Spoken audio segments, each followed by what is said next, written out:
Good morning, everyone. Can I please ask that you remain standing for prayers by Canon Brian Pippin?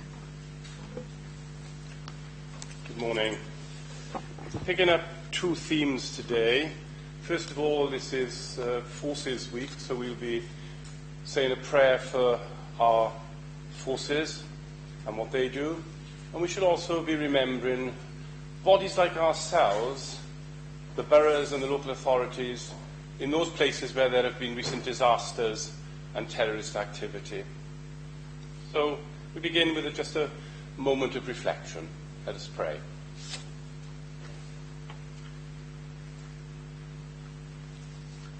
For our armed forces. Almighty God, in you alone we find safety and peace. We commend to your gracious keeping all the men and women who serve in the Navy, the Army or the Air Force, who face danger and put their lives at risk so that others might live in safety. Defend them day by your heavenly power, and help them to know that they can never pass beyond the reach of your care. Keep alive in them and in us your vision of that peace which alone we must seek and serve. Through Jesus Christ our Lord. Amen. Amen. Almighty God, we bring before you today the boroughs and local authorities who are at this time in the midst of disaster and terrorist activity, especially around the Grenfell Tower and the Finchley Mosque, and the borough of Westminster. Give them wisdom and understanding, and courage in the deliberations and decisions that have to be made. Give to the councillors and officers of these and all local authorities and boroughs a clear vision for the serving of their people, and so to promote peace, health and safety and the well-being of all. We make our prayer through Jesus Christ our Lord. Amen. Thank you very much. Members, please be seated.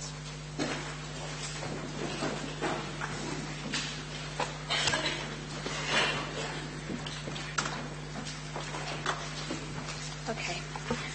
Before we start, I'd like to remind you all that this council meeting is being broadcast live over the internet, so we are all on camera. Please be aware you may be visible on screen when people around you are speaking, and please remember to speak clearly into your microphones.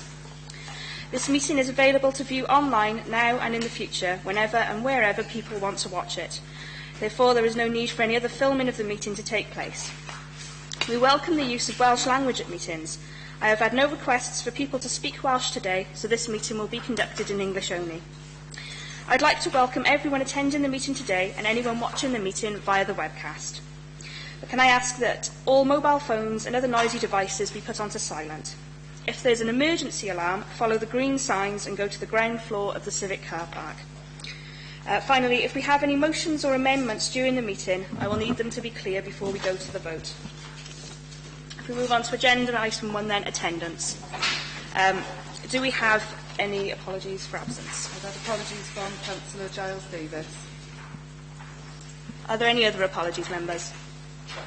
If not, the attendance register will be going around. Can I ask all members to sign it and pass it on? There we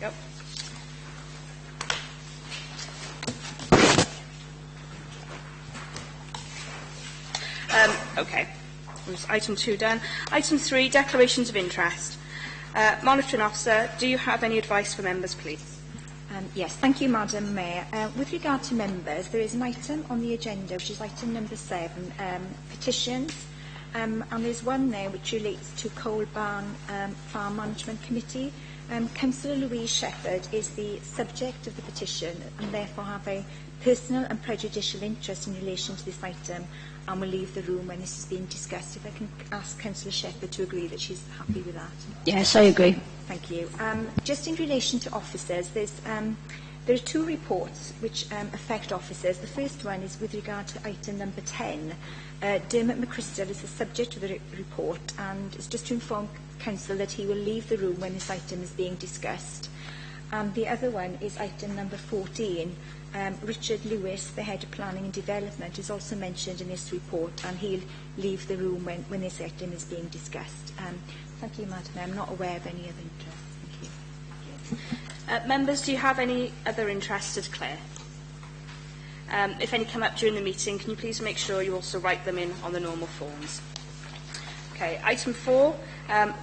We're looking at page 5 of the agenda, the minutes from the meeting held on the 28th of February. Can I ask that somebody move that the minutes are correct?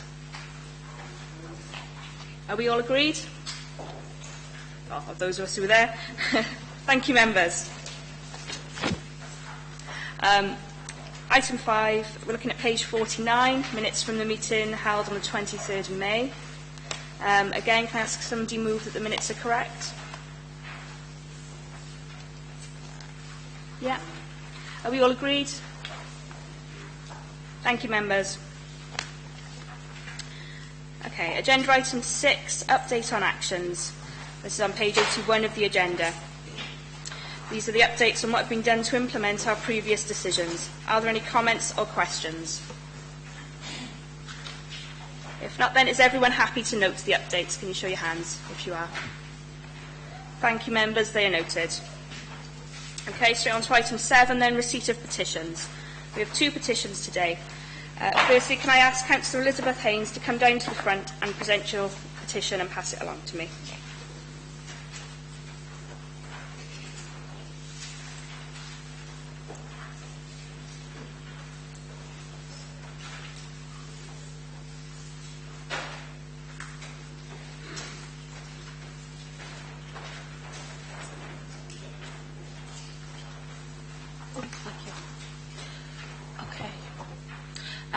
The petition reads, we the undersigned object to any proposal by the developers of the previous Police College Centre, Greenmeadow, Cumbra, to remove the important hedgerow on the boundary of St Giles Road opposite Uplands Terrace.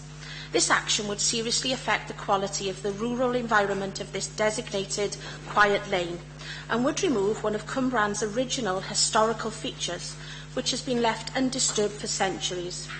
We call upon you to refuse this proposal and reinstate the hedgerow, which has already been destroyed, and ensure that the hedgerow remains protected for the future, as described in the original planning conditions for the scheme. Thank you. Thank you. The petition contains 173 signatures. Are we all agreed to refer the petition to the relevant exec member for them to consider, respond and report back? Can I have a show of hands? Thank you, members. Okay, then.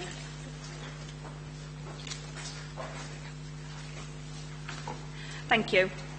Okay, then, if we go on to the second petition, then, I understand Councillor Ron Burnett, can you come down to the front, please, and present your petition, then hand it along to me.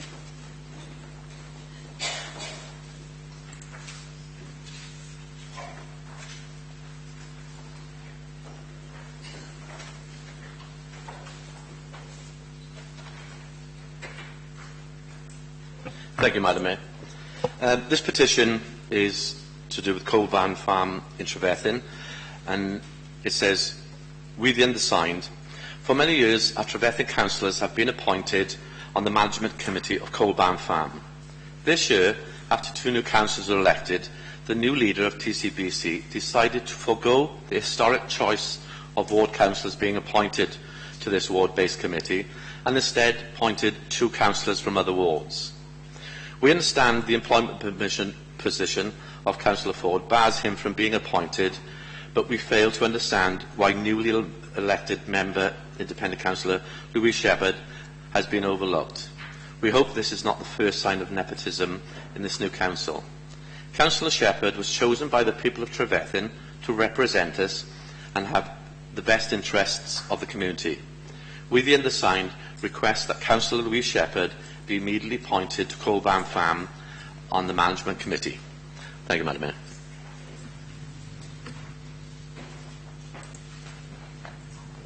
Thank you very much. The petition contains 151 signatures. Are we agreed to refer the petition to the relevant executive member for them to consider, respond and report back? Can I have a show of hands? Yeah, thank you. Can I ask the executive member to... Oh, Councillor Daniels. There we go. Thank you, members. Okay, on to agenda item 8 is public question time. We have 3 public questions today. Firstly, can I please ask Mr Robert Wheatstone to come down to the front, please, to ask your question. Thank you.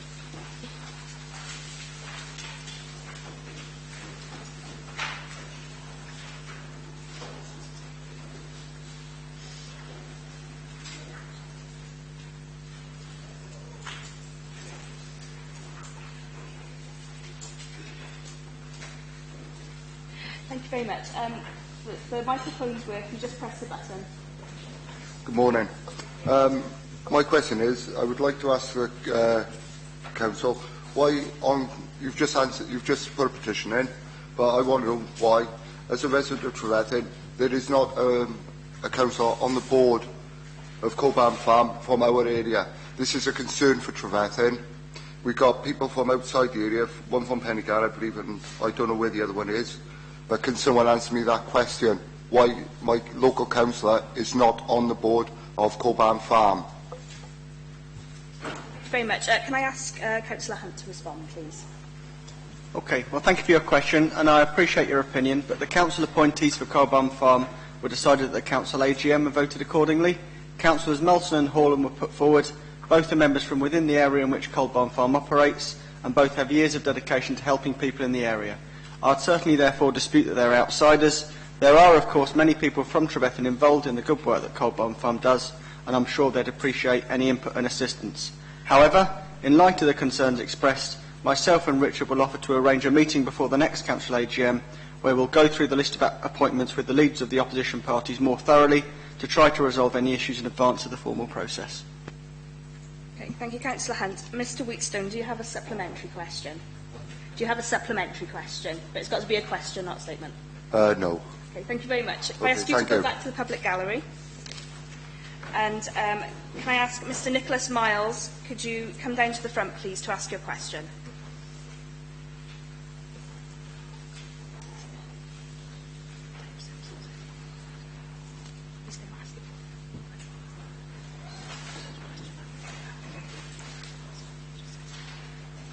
Okay. Is Mr Nicholas Miles here?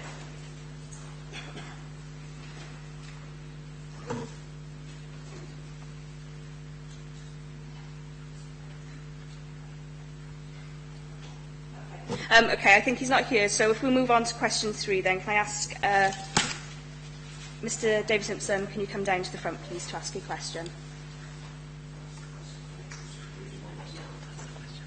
Yeah, sadly you can't, it's got to be the person named, so if you could just ask your own question please. Okay, good morning everybody. Good morning everybody. Can Torfaen Council explain why Coban Farm accounts constantly submitted late to the Charities Commission without holding an AGM for 2 years? Thank you. Can I ask Councillor Hunt to respond, please? Okay, thank you for your question. Coban Farm is an independently constituted community group and is registered as such with the Charities Commission. It's therefore their responsibility to fulfil the Commission's requirements, not the Council's. I understand they've struggled with such matters due to illness and death amongst central board members. We've recently supported other local groups when they've experienced similar difficulties, and will provide some additional support to Coban Farm on these matters in the short term. Incidentally, in respect of the other question asked, myself and other exec members are more than happy to meet with members of the public as and when they want to. Thank you, Councillor Hunt. Mr Simpson, do you have a supplementary question? In the light of the accounts being submitted, not just on the last year's accounts, but on previous year's accounts, and there had been no AGM, how can Torfaen Council support a group which is not complying with the conditions of the Charity Commission, and how is the funding from Torfaen Council been allowed to go through? Councillor Hunt? I understand the funding from this year has not yet gone through, and we provide, by support I mean we provide assistance to them to help. We provide assistance to lots of different community groups to help them fulfil their requirements, and we're willing to do this with Coban Farm, as I believe we have with others in the past year. So we'll provide them with assistance to meet those requirements. Okay, thank you, Councillor Hunt, and thank you, Mr Simpson. Could I ask you to return to the public gallery, please? Thank you very much. Okay, thank you, members. Agenda item 9, on to announcements. Leader, do you have any announcements, please? Thank you, Mayor. First, I'd like to welcome members to the first ordinary meeting of this council term. It's a nice cold one for you. Thank you to officers for providing us with a fan, although I take it that it's pointing away from me, which is obviously a message to me. Never mind. Secondly, I'd like to echo the points of the chaplain before the meeting in respect of Armed Forces Week. I was pleased to attend the flag-raising ceremony yesterday morning and to pay tribute to the Armed Forces personnel from Torvine who do a fantastic job protecting the freedoms we sometimes take for granted. And I want to reassert our commitment to the Armed Forces Charter as a council and say that we'll do everything in our power to serve Armed Forces personnel, veterans and their families to the best of our abilities as a public service organisation. In that, I also welcome Councillor Jones's appointment as our Armed Forces champion and look forward to working with him to fulfil that commitment to our Armed Forces. Secondly, I want to mention, because I think it would be remiss not to, Duncan Smith, who retired at the end of last week. I know Duncan wasn't one to enjoy sort of big showy ceremonies, but I think it would be remiss of us not to note his retirement as someone who has served the authority and the people of this borough with great diligence and commitment for several decades. So thank you to Duncan, and you'll be missed. On a more sombre note, since our last council meeting, there have been a number of terrorist atrocities in Manchester and twice in London. We pay our respects to the victims and their families. As a democratic institution, we also assert our commitment to peace and democracy and our rejection of those who wish to divide us with violence and hatred. In the words of Joe Cox, whose death a year ago was marked over the weekend, we have more in common than that which divides us. Members will also, of course, want to send our thoughts and prayers to all those affected by the awful fire at Grenville House in London. First of all, we'd all want to pay tribute to the brave emergency services who attended the scene so heroically, and to all those who have volunteered or donated since the awful events. Of course, this tragic incident raises many valid questions about fire safety, especially in high-rise blocks. So I want to reassure members that we immediately contacted Bronavon, as the owners of the 3 high-rise blocks in Torvine, to assert our commitment to working together to investigate and address any issues. We welcome the public inquiry, and we hope lessons can be learned from it. I spoke again with the Chief Executive Alan Brunt this morning, and along with Councillor Daniels and officers led by Neil Howell, I will stay on the case. The investigations at Grenville House are obviously at a very early stage, and we all had to take care not to jump to conclusions before experts have ascertained the full facts. Bronavon recognised that the events in London will cause all housing providers to pause for thought and scrutinise all tenant safety measures. I'll hand over now to Dave Daniels as Exec Member to give you more information. Thank you, Leader. I appreciate this opportunity, particularly because, given the timing of the Grenville fire, members had a very small window in which to get council questions in, of which they almost definitely would have been, given the number that I've received in the past few days. As Exec Member, I've immediately sought reassurance from Bronavon, and all members received the following information from Bronavon. Incidentally, before I go into that, you'll notice that you've got a handout which we received this morning from Bronavon. Ben Black, who's their comms team officer, sent it forward to us and allowed us to circulate around to you. So you'll all have this in front of you. It's a question and answer sheet that will be circulated around people who live in the high-rise blocks. Any questions on this, I'd be happy to take them on board after the meeting. So the reassurances that I gave in an email to members and to the public, and a few additional updates, are the 3 high-rise blocks, the Tower, Monmouth House and Fairview Court, have sprinklers installed in the flats and communal areas. Bronavon retrospectively fitted this to improve resident safety. There are fire breaks inserted into the insulation system in the high-rise blocks. The insulation that is installed in the high-rise blocks and homes is manufactured and installed to British safety standards. Bronavon work closely with the South Wales Fire and Rescue Service, and they hold regular training exercises at high-rise flats. As a result of receiving further questions from members and residents, I also contacted Alan Brunt, Chief Executive of Bronavon, who was able to provide the further information as follows. The insulation materials used at Bronavon's high-rise blocks are different to those used at Grenville House, being based on mineral fibre rather than polyethylene. The installation technique used avoids a chimney effect that was so devastating at Grenville House. All the high-rise blocks had sprinklers installed. It is highly likely that the sprinklers at Grenville would have doused the fire in the flat where it occurred before it spread. Bournemouth have a system of fire risk assessments in place designed to minimise fire risks.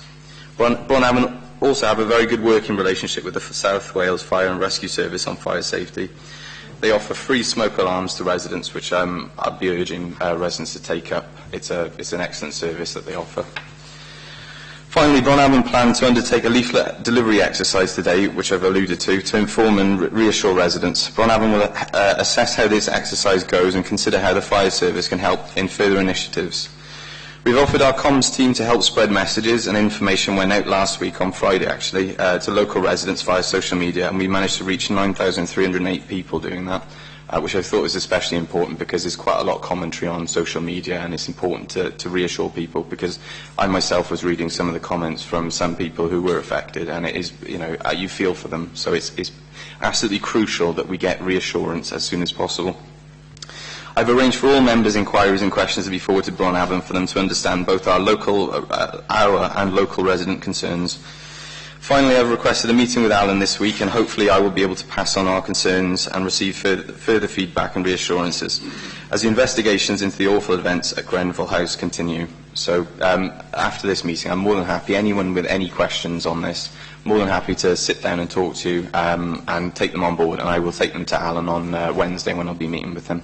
Thank you. Okay, thank you. The Leader Commission.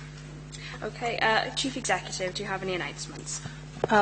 Thank you, Madam Mayor. Just to echo the Leader's comments about Duncan Smith, he is a person who doesn't like fuss. He would have hated to have been here today and hear us all say how much we appreciated what he did, but his colleagues really do appreciate everything he did. We loved working with him and we will miss him very much indeed. Thank you. Okay, we're looking at Agenda Item 10, starting on page 83, Senior Manager Arrangements for the Education Service. Alison Ward, can you present your report for us, please? Thank you, Madam Mayor. This is a fairly short report, and there are three key circumstances which mean it's an appropriate time to bring it to Council. The first is that we are at a stage where we need to do some transformation work if we are to take further savings out of the Council budget without cutting services to the extent where they're very seriously affecting residents. And we need some senior management capacity to do that transformation work, particularly around reducing demand, which in turn will ease pressures on our budget.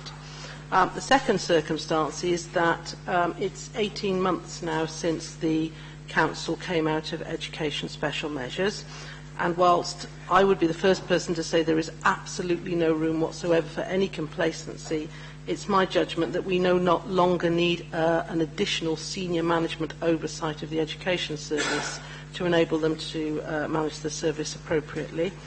And thirdly, the third circumstance is that the Assistant Chief Executive Communities has expressed a wish to take flexible retirement and reduce to 3 days a week. So those three circumstances coming together give an opportunity for me to bring this report to you today.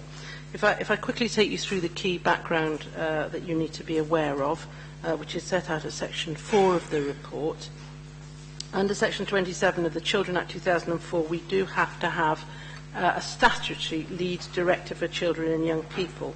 And the purpose of this specific statutory responsibility is to coordinate and oversee arrangements between agencies for the well-being, care and support of children and young people living in our area.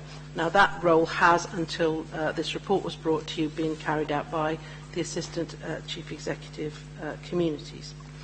In February of 2013, the Council was placed in special measures and a recovery board was set up with regard to our education performance. That recovery board was appointed in January 2014, but after a period of intensive work, Estyn and Welsh Government agreed to remove the Council from special measures in November of 2015. So since that time, we have not been in special measures. As a result of some of the issues around the Estyn inspection, the then Chief Education Officer left the Council in May 2013, and the Head of Education Service, Dermot McChrystal, has been acting up in the role well, he acted up initially from May 2013 until November 2014, and he was formally appointed as Head of Education Service in November 2014. So since that time, we have had those arrangements in place, and during that period, the Council has put the responsibility for school improvement services into the EAS, the Education Achievement Service, commissioned back through the Council's internal arrangements. At the time that the former Chief Education Officer left, we needed some very strong strategic leadership at a high level, and I therefore asked the Assistant Chief Executive Communities, Dave Congreve, to take a lead officer role to line manage the education service and to take on the statutory role, which I've previously described, of Lead Director for Children and Young People. Given that we've now been out of special measures for 18 months, and whilst there are considerable challenges remaining, it is my view that we no longer need that very senior level Assistant Chief Executive oversight of the education service in order for them to properly and appropriately manage the education service and indeed the statutory role.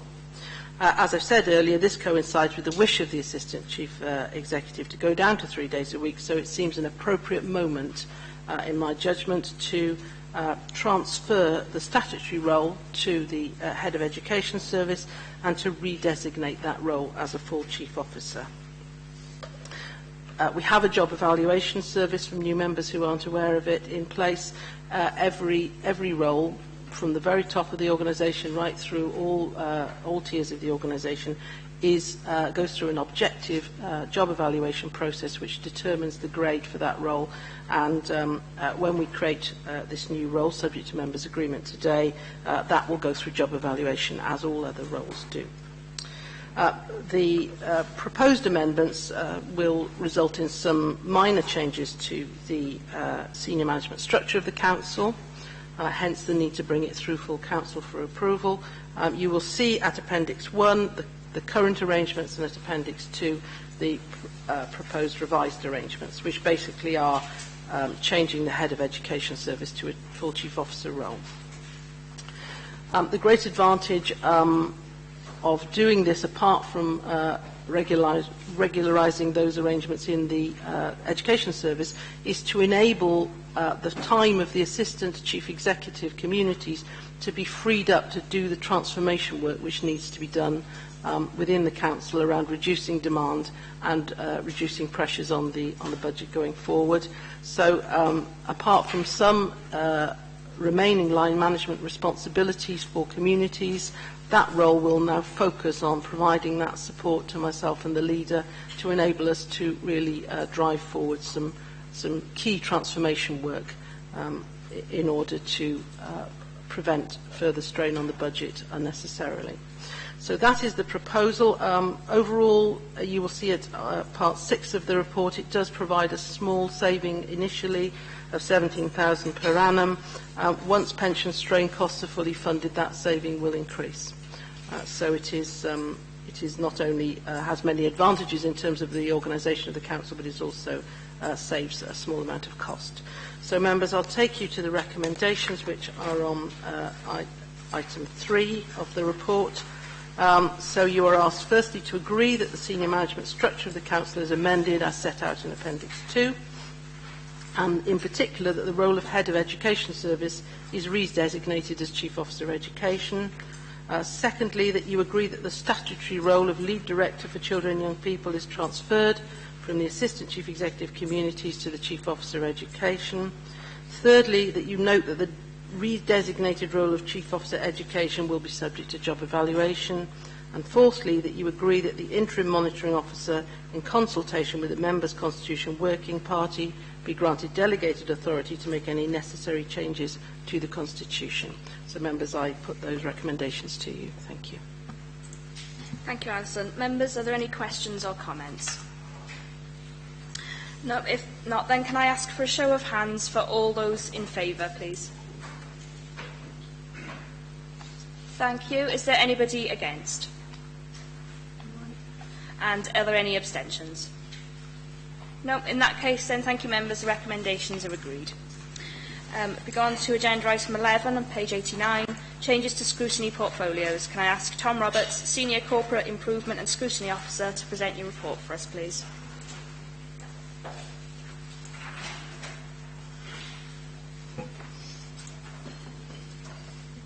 Thank you. Good morning, members. At Annual Council on the 23rd of May, members approved changes to the portfolios of the Cabinet. As a consequence, we need to ensure, for purposes of good governance and accountability, these portfolios are aligned to our scrutiny portfolios. These are set out in Appendix 1, and it's these which I seek approval for. The exercise is undertaken along the lines of best fit, but also to ensure even distribution across the 5 portfolios to ensure the best use of scrutiny time. As well as the portfolios, I also seek approval for the extension of the resources membership to all scrutiny members. This will allow all scrutiny members to have an involvement in scrutinising matters which are cross-cutting in their nature. The final recommendation is around a minor tweak to the executive portfolios that were set out on the 23rd of May. This would move countryside and ecology from the portfolio of the business, tourism and leisure and culture portfolio into that of the environment. Happy to take any questions. Members, any questions or comments? No, in that case then, can I have a show of hands, all those in favour? Anyone against? Any abstentions? No, in that case then, the recommendations are agreed. Thank you very much. Okay, on to agenda item 12, page 103, changes to the Constitution regarding the size and composition of a planning committee. Can I ask Delith Harris, Interim Monitoring Officer and Assistant Chief Legal Officer, to present your report for us, please? Thank you, Madam Mayor. The purpose of this report is to approve a change to the Constitution in relation to the size and composition of planning committees following the introduction of regulations which were introduced in May of this year. And these regulations require planning authorities to be structured and operate in accordance with the following requirements. The planning committee must contain no fewer than 11 members and no more than 21 members, but no more than 50% of the authority members. Where wards have more than one elected member, only one member may sit on the planning committee. Each meeting of the planning committee must have a quorum of 50% to make decisions, and the use of substitute members is prohibited. It is therefore necessary to amend the Constitution to comply with these regulations.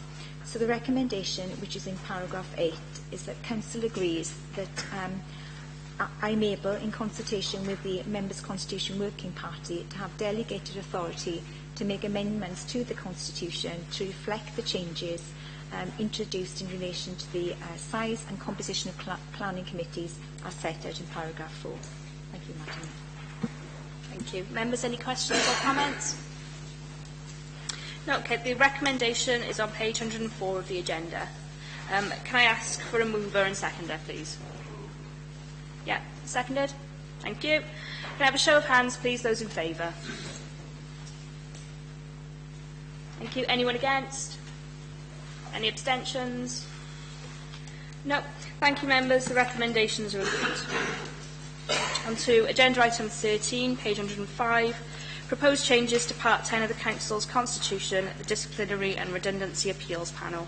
Can I ask Alison Moore, Chief Executive, to present the report for us, please? Thank you, Madam Mayor. This report relates to member participation in disciplinary and redundancy appeals panels. The issue that has arisen as a result of members being involved in the past in these panels is that it is very difficult to find time to suit everyone's diaries to arrange these panels. There are a number of members involved in them, and they are complex, long hearings which sometimes take several days. As a result of this, past experience has shown that we can actually have very substantial delays in dealing with these issues because we cannot get a panel together at an appropriate time. There is an example in the report of having to wait 8 months to deal with something in order to find time to do it. And the knock-on effect of this is that if there is a further appeal to an employment tribunal, that delay is then regarded with great disfavour by the tribunal and often would count against the council in the case. It does also take up an awful lot of member time, and you might question whether member time should be spent on staffing issues of this kind rather than issues of strategy and policy and matters relating to your wards. The other issue, of course, is that because we don't hold these on a very regular basis, it's hard for members to keep up in terms of training and up-to-date current experience in order to deal with the panels. So the advice in the report is that these are issues which are better dealt with through the statutory responsibilities that I hold as Head of Paid Service in dealing with all matters relating to staffing. And therefore, with a new council, it seems a good time to amend the Constitution to take member involvement out of these panels on the basis, as I say, that in the previous council and councils before that, we have found them very hard to organise and manage in a way that is fair to the person concerned in the appeal and also fair to the organisation, because clearly if we have to wait a long time, we have to keep people in employment and paid during that period, which can be expensive if at the end of the appeal process they are then dismissed. So for all of those reasons, members, I would recommend to you that we do change the Constitution as set out in the recommendations, which is that members agree at page 108, item 12, members agree to remove elected members from the membership of the Personnel Appeals Panel and the Disciplinary and Redundancy Appeals Panel, and to agree that decisions relating to the future determination of employment panels be delegated to the Chief Executive, and secondly, to delegate authority to the Interim Monitoring Officer to make any necessary changes to the Constitution in consultation with the Members' Constitution Working Party. Thank you, Madam Mayor. Members, any questions or comments? No. Can I ask for a mover and seconder then? Thank you. Thank you. Can I have a show of hands for all those in favour? Anyone against? Any abstentions? Okay, thank you, members. The recommendations are agreed. Agenda item 14, proposed changes to the Council's Constitution, scheme of delegation for planning decisions. Delith Harris, Interim Monitoring Officer and Assistant Chief Legal, can you present the report for us, please? Thank you, Madam Mayor. The purpose of this report is to authorise the Head of Planning and Development to exercise delegated powers on planning matters as set out in the Constitution. Members will be aware that the Chief Officer Neighbourhoods Planning and Public Protection retired on the 16th of June, and to ensure that proper decisions can be made, the Head of Planning and Development needs to be authorised to make planning decisions. To ensure continuity of the planning service, approval has been given to redesignate the Head of Development Management as the Head of Planning and Development, and to manage the development management and forward planning service areas. As part of this redesignation, it is proposed that the Head of Planning and Development will exercise all delegated planning powers currently exercised by the Chief Officer, and this will require a change to the Constitution, and Council's approval is therefore sought to make those changes. So the recommendation is contained on page 111, paragraph 10.1. So I'm asking the Council to agree that the Head of Planning and Development carries out the duties as defined in Appendix 9 of the Constitution that are currently undertaken by the or were undertaken by the Chief Officer, Neighbourhoods Planning and Public Protection, and agree that I, in consultation with the Members' Constitution Working Party, be given delegated authority to make any necessary changes to the Constitution. Thank you, Madam Mayor. Okay, members, any questions or comments? No, can I ask for a mover and seconder then? Thank you. Can I have a show of hands, those in favour? Those against? Any abstentions? No, thank you, members. The recommendations are agreed. Moving on to agenda item 15, page 113 of the agenda, the Welsh Language Annual Report 2017. Can I ask Alan Vernon-Jones, the Welsh Language Officer and Monitoring Officer, to present your report for us, please?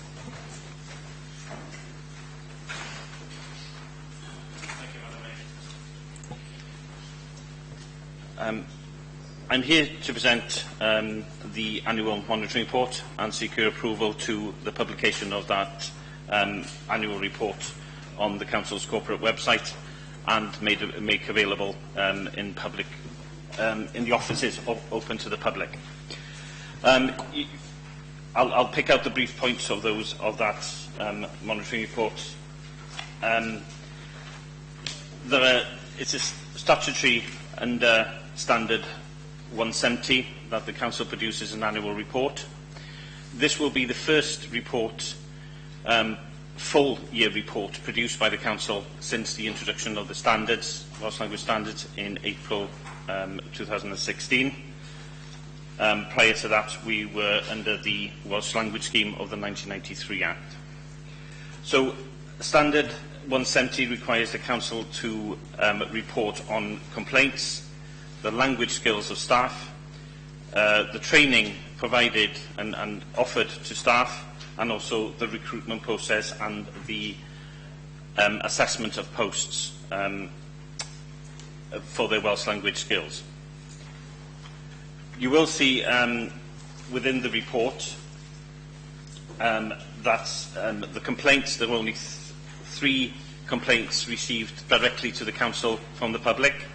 Those were dealt with within the corporate standard. The other complaint was received via the Welsh Language Commissioner.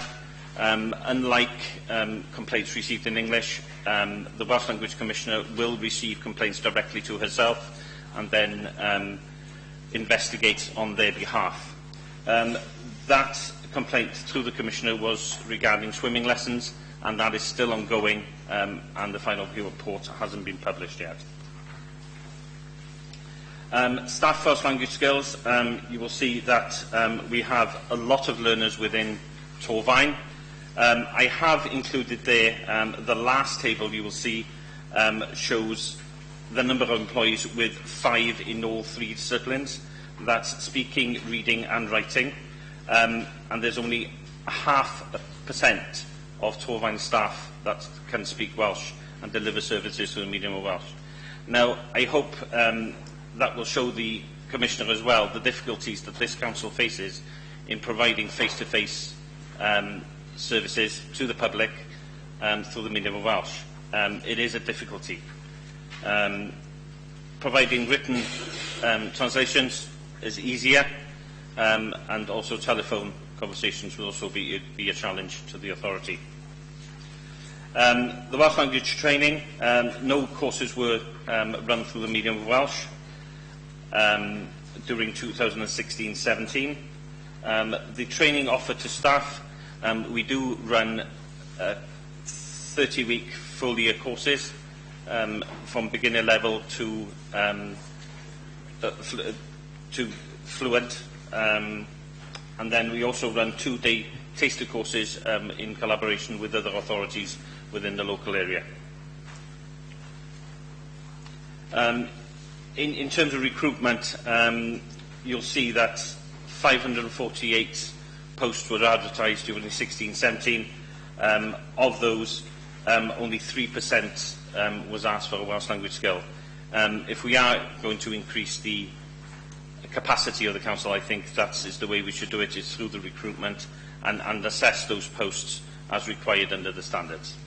I seek your approval to publish that report on the corporate website for Torfaen. Thank you, Alan. Members, any questions or comments? Yeah. Thank you, Madam Mayor. Yeah, when I was reading the report, there's a complaint, and it says ongoing, about swimming lessons. Can you explain what the complaint actually is? The complaint was received not only by Torfaen, it was received by numerous authorities throughout Wales. It was around providing swimming lessons through the medium of Welsh. We have been in discussions with the Torfaen Leisure Trust, who provide leisure services on behalf of the Council, and we have worked with them to assess the need for those courses to be bilingual and provide them if necessary.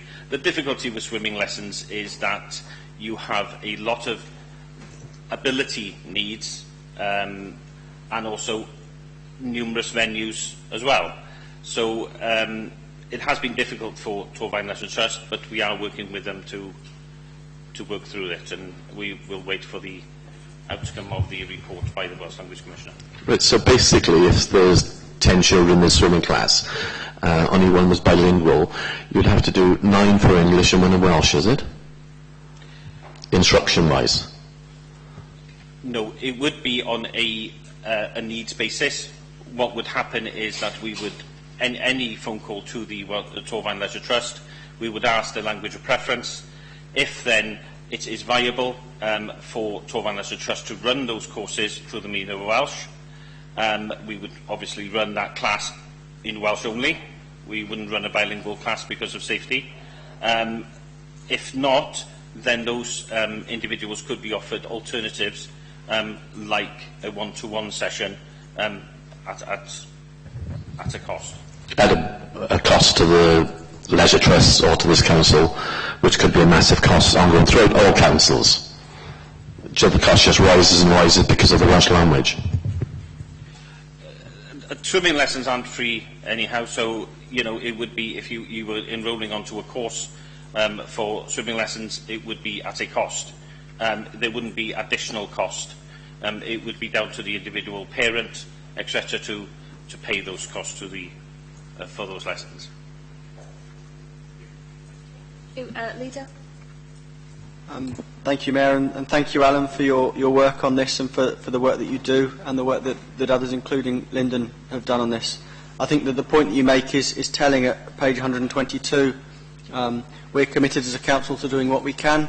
The school I most recently opened was the excellent new Welsh medium school at Ysgol Panteg. But there are practical and resource limitations to what we can do. You mentioned the 15 fluent Welsh speakers within our employees. Obviously, it's very different. It's a very different requirement from just being able to speak Welsh to being able to provide a service in Welsh, because you have to be sufficiently confident and fluent to provide that. And we are, I think, reflective of the community which we serve in that respect as well. So there are always going to be some practical considerations for us there, as well as obviously the resource situation. But thank you for your work, and thank you for the commitment that you give that, and that's a commitment that we share. Any other? Yeah, I just wanted to echo what the leader said and just elaborate slightly on the thanks to Alan and Lyndon in particular. Because members from the previous term will remember the difficulties we've had with the Welsh language standards, and it was initially quite a challenging situation, which looked like it might cost quite a significant amount. So it's a testament to the pragmatic approach of Lyndon and Alan that we're in such a fortunate situation now where we can actually fulfil our commitment to improving the Welsh language in the area and sort of balancing out with other pressures such as staff, low levels of staff being able to speak, write and reading Welsh, and then ongoing austerity, which shouldn't be overlooked really, because that's been a massive challenge really in upholding this commitment. So yeah, well done to the both of you for your pragmatic approach. Okay, thank you. Okay, then the recommendations on page 114. Can I ask for a mover and seconder? Yeah, brilliant. Okay, can I have a show of hands then? All those in favour? Anyone against? Any abstentions? No, in that case, thank you, members. Recommendations are agreed. On to agenda item 16, page 127, Welsh Language Strategy. Can I ask Alan Byrne-Jones again, Welsh Language Officer, to present the report? I'm here to present the statutory obligation for this council to produce a 5-year strategy for the Welsh language, for the promotion and facilitating the use of Welsh, and to seek the approval of putting that into action, and also publicising the strategy on the corporate website and in offices open to the public. The 5-year strategy is, like I said, a requirement under the Welsh Language Standards. Standard 145 requires us to write a strategy on, like I said, the facilitation and the use of Welsh, and also set a target on maintaining or increasing the number of Welsh speakers within the borough. This ties in with the Welsh Government strategy, soon to be published this year. It is under review by Alan Davis at the moment. The million Welsh speakers by 2050. The target set within the strategy is to increase from 9.8 in the 2011 census to 15% by the year 2022. Now, that is mainly through education, with, like the leader has already said, with the introduction of the new school at Ysgol Panteg. The capacity is there to increase Welsh medium education and is sufficient at the moment, but is being closely monitored by the staff of the Education Department.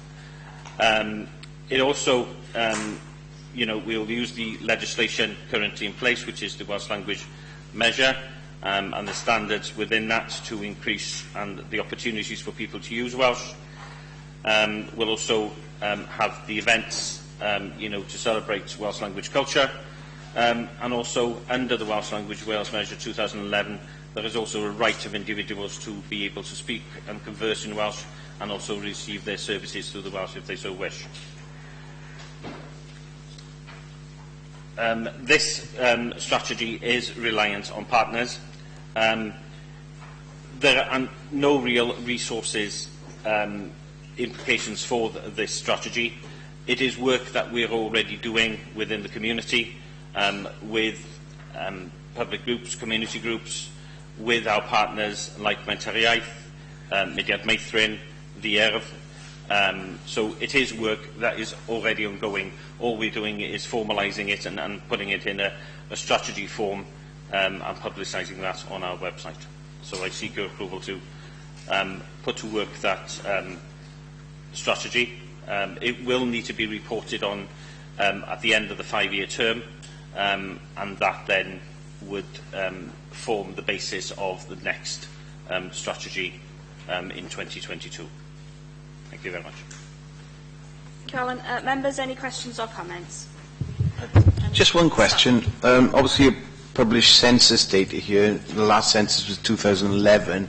Alan, are there any idea what the percentage is at the moment, or are we totally reliant on the 10-year census? The only reliable source that we have got is the census. There is an annual population report which puts that figure closer to 20-25%. But I'm sceptical of that because it only takes a cross-section of the community. So, no, I've based it around, hence why the delay in bringing this to you is because we won't have the next results until, obviously, 2021 to measure that. So, no, we will go by the next census. At the back there. Thank you, Madam Mayor. In terms of the policy that you have, how are you balancing the needs of reducing waste with keeping the council in compliance with the law? And I'm referring to the agenda we have in front of us, which is quite a weighty document, 50% of which I'm sure 100% of the members in this chamber will never read, as one example. I think that goes to pragmatic as well. I think the way we've approached this is proportionality and reasonableness. You'll see from the standards actually require us to produce the agenda, the minutes, and the reports for Council in Welsh, or the agenda pack in Welsh. What we've done is we've split that into 3. So we have an agenda, we have minutes, and we have the reports pack. Now, the reports pack will not be translated unless it's specifically relates to the Welsh language. Another, with discussions through the with the Welsh Language Commissioner, we have been given some indication that we might be able to change another one of the standards, which is to assess any document that we produce, any policies, strategies or reports, and those will be assessed for Welsh language requirement and will translate accordingly. So that will obviously reduce on the burden of producing. More and more things are going online as well, so obviously that's what we'll do in these reports going out to public areas, they will be online and printed as and when required. And just to follow up on that, is it possible for members and employees of Torfaen to opt out of receiving such documents in Welsh as well as receiving them in? That is one of the standards we've gone back to the Commissioner with. It's very difficult for this Council because of the range of services that we provide. It's very difficult to make sure that that database is shared across the authority. There's data protection elements as well that we need to be careful of. So at the moment there isn't, but if you want to approach any of the departments and ask for just an English copy, there is that strategy. If it's to more than one person, then they will not know the language of choice of the other people, so it will come out bilingual. Okay, I got Leader first, and then okay. Okay, just one question. On page 2 of the report, it's the linguistic profile. I'm just comparing that with the data amongst our staff. Is this self-declared able to speak Welsh, or is it to a particular level? I'd also like to point out that members are always welcome to go paperless if they want to save 100% of the print costs. Obviously, the documents are big, but if you elect to go paperless, you'll just be emailed the agendas. Okay, the linguistic profile there is taken from the 2011 census. The question doesn't ask for a skill level. It only asks, are they able to speak Welsh? So no, it doesn't give a specific level of Welsh language. We're all very proud of our heritage, but speaking for myself and other councillors, it's a bit disconcerting when we have cultural events like the Eisteddfod, which was held in the Leisure Centre, and it's very few of our Welsh-speaking schools actually attend. Should we not be doing more to promote these and encourage these schools to attend? We can't force them because we're not on governors, but should we not try to do more to promote their participation in such events? Contained in the strategy is those very events, the Eisteddfod, the St David's Day celebrations, etc. Funnily enough, a lot of Eisteddfods tend to happen on St David's Day, and schools tend to have their own events within schools. Besides that, I've made it my duty to be on the governors for Yscogwm and Gwynlliw, which also feeds down to the 3 feeder schools within Torfaen, and I'll definitely be taking that to the new head teacher at Yscogwm and Gwynlliw, that the profile for the Welsh language needs to be raised within the borough, and for them to take part in more events within the area. Fiona? I was going to come in before the leader on with the same comments about being paperless. I've been paperless since 2012, and you can save 100%, as the leader said, of the costs, which are considerable. So I do encourage members to consider doing that if they haven't already. Any others? Stuart? Point about cultural events, those of us that are on community councils as well, it's a good opportunity for actually maintaining some cultural events. Pontypool does a good Eisteddfod, as people are well aware.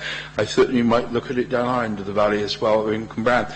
But the other thing I would suggest, because it was just raised there, if you look, we were discussing this at Community Council the other day, there are vacancies for governors if anybody has come on the council. I suspect that's true all the way up, and that would be useful if new councillors that haven't got governorships would like to, if I'm sure that's something our education friends would like to encourage. Thank you. Any other questions, members? No? Okay then, can I have a mover and seconder for this? Yeah. Thank you. A show of hands then, all those in favour? Those against? Any abstentions?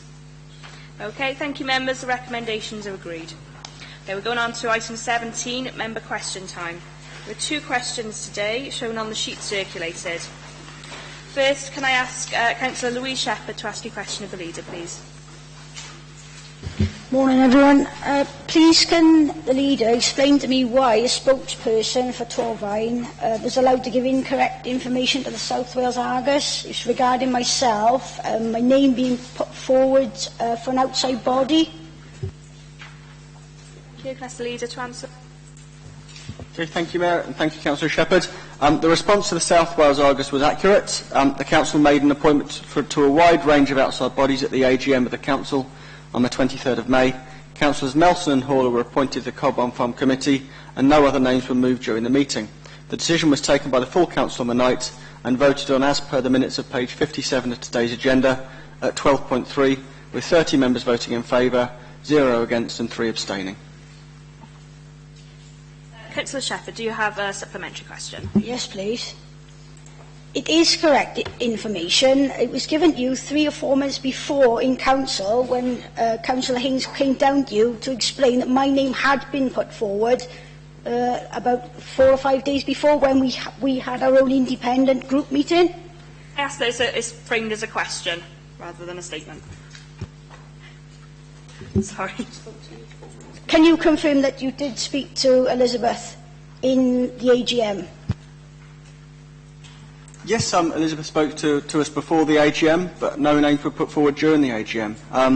I refer you to the answer I gave before about, in light of the concerns expressed, Richard and myself are happy to arrange to meet and go through more thoroughly before the next AGM. But that's what happened at the AGM. No other names were formally moved. Thank you. Okay, I've got Councillor Robert Kemp. Can you ask your question of the Exec Member for Education and Lifelong Learning? Thank you, Madam Mayor. It must be noted that although Councillor Yeo will be answering my questions, the reply should have really come from Councillor Daniels and his former portfolio position of Executive Member of Communities, I feel. But I will ask my question. Would the Executive Member give a statement in regard to how successful Torfaen Training, the Council's vocational training provider, is providing, please?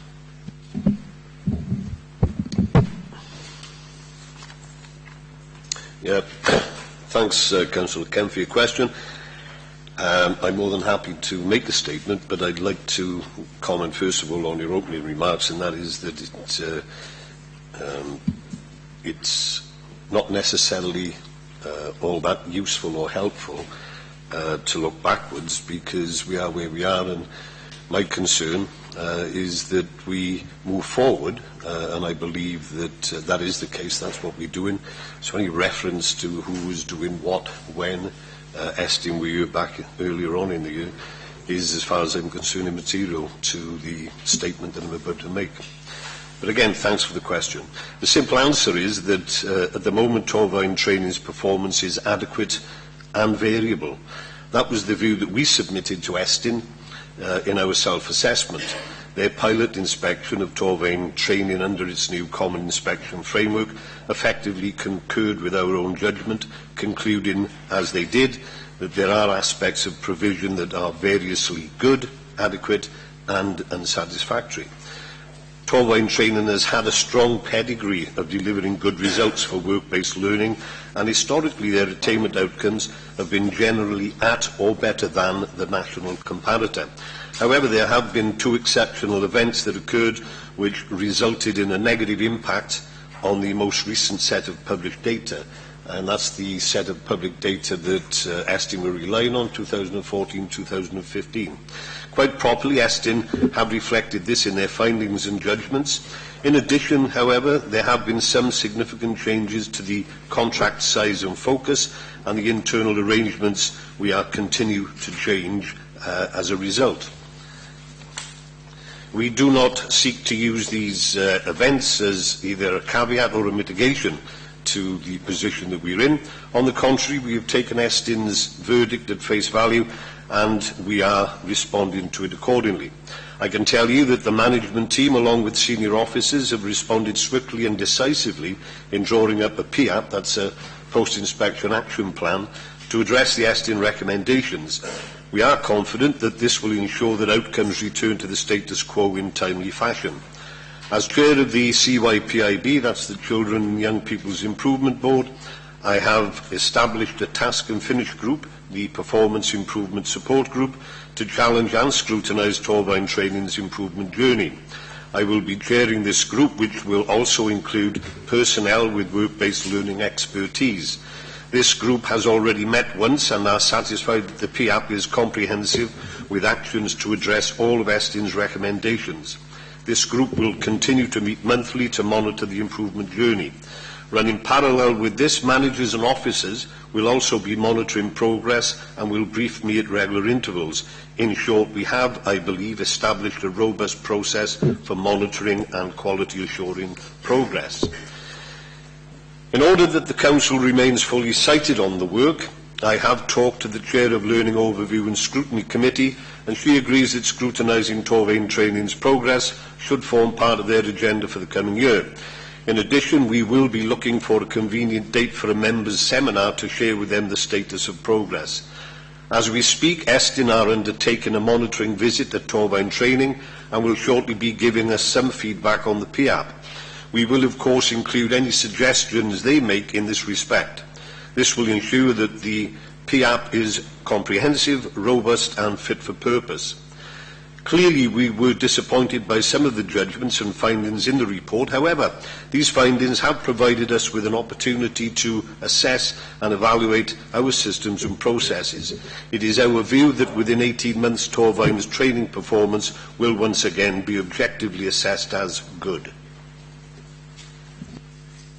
Councillor Camp, do you have a supplementary? I do, but basically the outcome of the Estin inspection was that the service being provided by Torvine Training failed in 4 out of the 5 inspection areas, namely, and I'm only going to do 2, if you like, and it was the lowest category, that being unsatisfactory, needs urgent improvement, and that's in regarding leadership and management, care, support and guidance.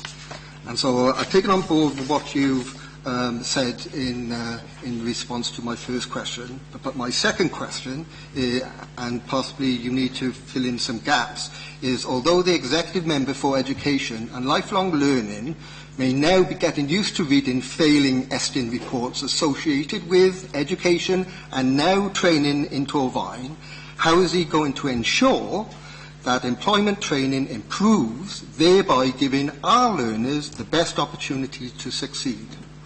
And once again, I really think that the Executive Member for Communities should have been answering this question.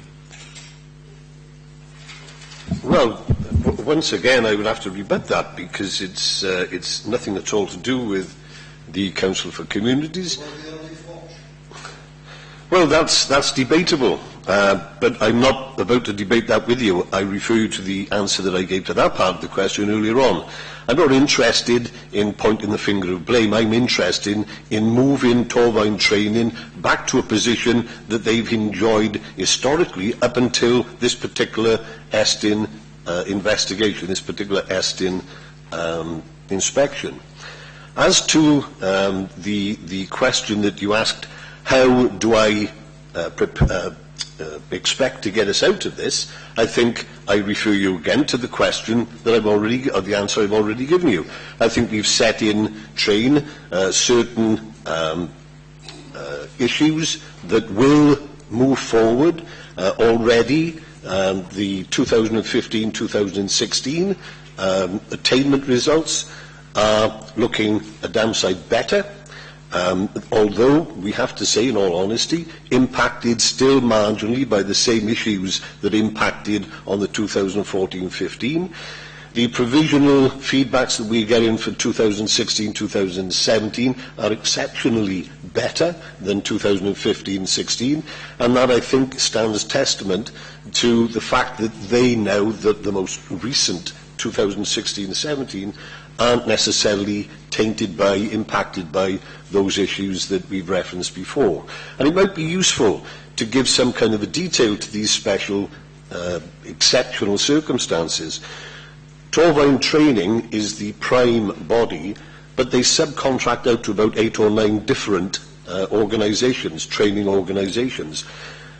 Two of those training organisations we had to let go. I'm not going to go into the details for that. Nothing at all to do with Torfaen. Other issues that these training institutions were involved in with other local authorities, and in one instance with the Welsh Assembly Government.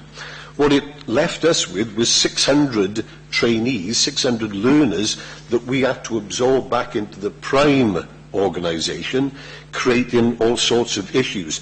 The choice was a stark one between either bringing them in and allowing them to complete their training, albeit a little bit behind the gain line, if you like, or else jettison them altogether. And I put it to you, the second option was unthinkable, and we would have been rightly held up to ridicule if we'd have done that. So, again, I return to the answer that I gave in my statement. I think things have been put in place to ensure that we move out. We have what is effectively a mini recovery board in place that I'm chairing, that also is populated by people with work-based learning expertise. They have looked at the PIAP, the Post-Inspection Action Plan, and they believe that it is fit for purpose going forward. We always also have, running parallel, as I said earlier on, a group of managers from Torfaen Training, plus senior officers who are highly regarded, who will also be monitoring assiduously the progress and reporting back to me on a monthly basis.